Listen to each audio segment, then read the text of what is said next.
Hey everyone, and welcome back for another deep dive. Well, it's good to be back. Today we're taking a swing at the world of professional boxing, Ooh, boxing. trying to figure out why these fighters make so much money. Everyone's always asking that question. It's like, yeah, they can punch hard, but is that really all it takes? Right, like how does that translate into millions of dollars? Well, we found this really interesting conversation between a couple of boxing commentators. Oh, really? Yeah, they're named Jack and Mike, and they kind of break down this whole system. I'm all ears. This should be good. So let's start with like the most basic thing, the fight purse. The fight purse, okay. So this is basically the guaranteed money a boxer gets just for participating in a match. Okay, so kind of like their base salary. Exactly. Yeah. But the crazy thing is the amounts can be so different. Oh, yeah, I've heard about that. Like some guys make a fortune just for showing up. Yeah, it can range from a few $100,000 to tens of millions for those big headlining events. Wow, that's a huge difference. It really makes you wonder how they come up with those figures. Well, I imagine it depends on a bunch of factors, like the boxer's experience, their ranking, their popularity, and obviously the size of the fight itself. So it's not just about winning or losing. Not necessarily. I mean, winning obviously helps, but a fighter can still get a big payday even if they lose. Especially if they're like a big name or they put on a good show. Exactly. The entertainment factor is huge in boxing. Okay, so the fight purse is interesting, but let's get to the real moneymaker, pay-per-view. Ah, yes, pay-per-view. The holy grail of boxing revenue. So for those who aren't familiar, it's basically a system where fans pay a fee to watch the fight from home. Right, and that revenue can be absolutely massive. We're talking hundreds of millions of dollars for some of these mega fights, and the fighters get a cut of that. A pretty significant cut, too. I remember that fight between Mayweather and Pacquiao back in 2015. Oh, yeah, that was a huge one. It generated over $400 million just from pay-per-view sales alone. And Mayweather reportedly took home about half of that. It's crazy to think about. It's more than some countries make in a year. It really shows you the global appeal of boxing and the star power of these fighters. They're not just athletes, they're like global brands. Absolutely. They're entertainers, celebrities, and often very savvy business people. And speaking of brands, that brings us to another big piece of the puzzle endorsements and sponsorships. Oh, yeah. Those boxers are walking billboards. Right. Every time they step into the ring, they're showcasing the brands they represent. And with millions of followers on social media, they become really attractive to companies. Someone like Canelo Alvarez with his massive Instagram following. He can basically name his price. So it's not just about winning fights, it's about building a brand and a fan base. A whole business. And to manage that business, you need the puppet masters, the promoters. The promoters, okay. These are the guys who make the fights happen, negotiate the big money deals, handle all the logistics. The guys behind the scenes making it all work. Yeah, people like Bob Arum, Eddie Hearn, Don King. They're the ones connecting the dots. Yeah, bringing together the fighters, the sponsors, the venues, the broadcasters. And of course, they take a cut of the fighters' earnings. Yeah, it can be a significant percentage, but they play a crucial role. They turn these boxing matches into global events. It's fascinating how some fighters, like Floyd Mayweather, decide to become their own promoters. Oh yeah, cut out the middleman. A smart move, especially for someone as business savvy as Mayweather. Gives them more control over their career and their earnings. Makes you realize there's a whole lot more to this world than meets the eye. It's not just about throwing punches. It's about talent, business, smarts, entertainment, and of course, risk. Speaking of risk, we can't ignore the dangers of boxing, can we? Absolutely not. These guys are putting their health on the line every time they step into that ring. You've got the potential for serious injuries, long-term consequences. It's a tough sport. So in a way that high pay reflects the risks they're taking. It definitely does. And it's not just about the fight itself. It's the years of training, the constant threat of injury. The potential for brain damage. It's a lot to consider, even with a multi-million-dollar payday. It makes you wonder if it's all worth it. That's a question every fighter has to grapple with, and it brings us to another important aspect. Expenses. Oh, yeah.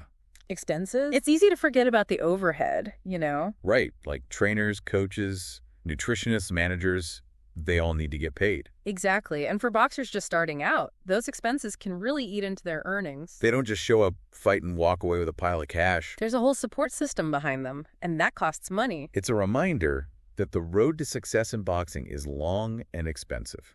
And that's just scratching the surface. There's so much more to explore. Like how these mega fights impact local economies and even culture itself. No, that's a whole other conversation. We'll have to save that for the next part of our deep dive. I can't wait to dig into that. Stay tuned, folks. We'll be right back after a short break. We've been talking about all the money in boxing. You know, the fighters, the promoters. It's a big business for sure. But I was thinking about something else, too. It's not just the individuals getting rich. Oh, what do you mean? Like when you have these huge boxing matches, Yeah.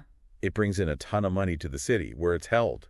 Oh, yeah, absolutely. It's like a whole economic boom for those few days. Exactly. You've got thousands of fans coming in from all over the place. They need hotels, restaurants, transportation. It must be huge for the local businesses. It is. It generates a ton of revenue, creates jobs. It's a big boost for the local economy. I remember reading about that Mayweather-McGregor fight a few years back in Vegas. Oh, yeah, that was a massive event. They said it brought in something like $700 million for the city. Wow, that's incredible. Just from that one fight. It's amazing how a single event can have such a ripple effect. And it's not just the money spent during the fight itself, right? No, you're right. It goes beyond that. It puts the city on the map. Yeah. You know, people see it on TV. They might want to visit later on. Definitely. It raises the city's profile, potentially attracts future investments. So it's a win-win for everybody. The sport, the city. Great example of how sports can have a positive impact on a local level. And it's not just the economic side either. Oh, you're thinking about the cultural impact of boxing. Yeah, it's a sport with a long history and a lot of interesting stories. You're right. Boxing has always had this powerful narrative. You know, it resonates with people all over the world. It's like it goes beyond borders and languages. Exactly. It's about those universal themes of struggle and triumph. You see these underdogs. Yeah. Yeah, these fighters who come from nothing and they achieve greatness. It's inspiring. It gives people hope.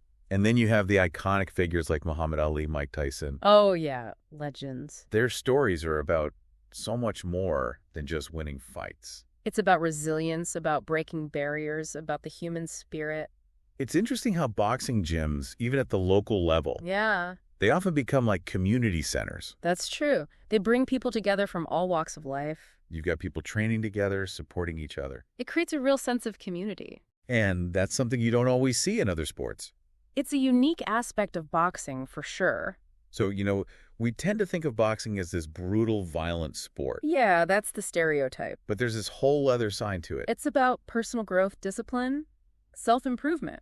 And it can even be a force for social change.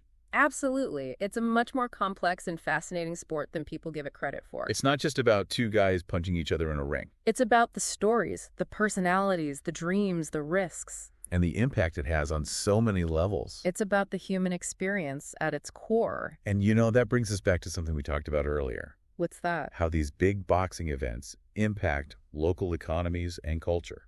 Right. We talked about the economic boom, but there's so much more to it. And that's something I think we should explore further in the next part of our deep dive. I'm ready when you are. Let's get into it. Okay, so we've talked about the money, the impact, the history, but I keep thinking about the future of boxing. The future. Yeah, it's an interesting question, isn't it? Like, where does it go from here? Well, it's a sport that's been around for centuries, but the landscape is changing. Right. You have MMA now, which is getting really popular, especially with younger fans. Yeah, MMA is definitely a force to be reckoned with. And I have to admit, even as a boxing fan, I find myself watching more and more MMA. It's exciting, it's fast-paced, it's got a lot of variety. But I still think there's something special about boxing. Oh, absolutely. It's like this pure test of skill and will, you know. One-on-one in the ring. Exactly. And there's something timeless about those classic boxing stories. The underdog, the comeback, the champion facing adversity. It's like those stories tap into something deep within us. They remind us that anything is possible. So with all that said, how does boxing stay relevant? How does it adapt to this new world of combat sports? What's the future look like? Well, I think we'll see more innovation, more experimentation. Like, what do you mean? Maybe more crossover events, Yeah. you know, boxing versus MMA matchups. No, that'd be interesting. Or maybe new technologies that change the way we watch boxing. Like virtual reality or something. Exactly. Imagine being ringside, virtually experiencing the fight up close. That would be pretty cool. It could bring a whole new dimension to the sport. So it seems like boxing has to evolve to survive. I think that's true. Mm. But at its core, boxing will always be about those fundamental elements. The athleticism, the strategy, the human Yeah, drama. those are the things that have made boxing endure for so long. And I think those things will continue to captivate audiences for years to come. I agree. Boxing has a way of finding new ways to reinvent itself. And who knows, maybe some of our listeners out there, Yeah. maybe they'll be inspired to explore the world of boxing themselves. Not necessarily to become fighters, but to experience the training, the discipline, the camaraderie. It's like what Mike said in our source material. Oh, yeah. About podcasting being a safer option. He was joking, but there's a point there. There's something to be said for challenging yourself, stepping outside your comfort zone. So as we wrap up this deep dive, I think the big takeaway is this. Boxing is more than just a sport. It's a reflection of who we are. It's about our history, our culture, our fascination with human potential. It's a world of grit and glamour, of risk and reward. And it's a reminder that even in the toughest of arenas, The human spirit can triumph. so keep exploring, keep questioning, and keep those gloves up. And we'll see you next time for another deep dive.